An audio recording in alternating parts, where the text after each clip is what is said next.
Hello guys! Welcome to our little garden. Ayan, ang gulayan ni Atche. Meron siyang upo. Ayan, may bunga na. Marami na rin nakuha dito. Ayan. Ayan. Meron pa ditong bunga. Kasi titigas na yan pag pinabayaan pa.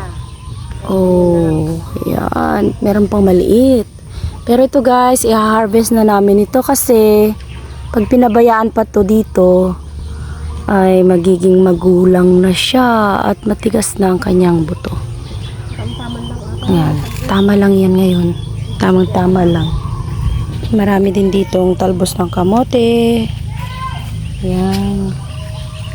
Meron tayong okra. Ayan. Ito lang yan sa gilid ng fish pond. Ayun, may bunga siya dito pero matigas na to. Gagawin na nating binhi yan kasi matigas na siya. Pwede na nating itanim sa susunod na taniman. Marami din siyang tanim na pinya dito. Ayan. Pinya. Ayan, maraming pinya. Ito yan. Ito yung fish pond. Fish pond dahil tag-ulan na, puno na naman siya ng tubig. Ayan guys. So ito na, i-harvest na natin ang kanyang upo. Ayan guys, i-harvest na niya. Harvest na natin para may madala sa ating kuya. Surprise natin ang ating kuya. Hindi niya alam pupunta kami. Hindi niya alam pero nag-aabang na. Dadalhin namin ito doon.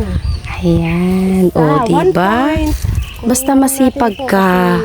Hindi ka magugutom dito sa probinsya. Ayan. Diba? Ayan pa. Diba? Tingin naman dito. Hi! Yan. Siya yung ate kong may green thumb. Ibig sabihin, kahit anong itanim niya, yun lang. kahit anong itanim niya, mabunga at saka nabubuhay. Ayan. Sana all may green thumb. Thank you Lord for the gift. May libre na tayong pang-ulam. Meron pa tayong pasalubong sa kuya natin. Diba? Basta masipag kang magtanim. Kuya ko. May sahog sa sinigang. Dagdag sana harvest doon sa bahay. Ayan, dito may mga papaya pa. Papaya. Ayan. Papaya po yan. Pang ano na to? Meron din pong malunggay. Ayan, maliit pa lang Wado siya. atin lang eh. Mababa pa lang. Pang wado atin yung bunga na. 8 pieces na daw po yung na-harvest doon. Yan lang po yung kanyang upo. Pero siya, mabunga. Marami siyang bunga. Yung mga nakukuha na ulam. Yan guys. So dito naman tayo.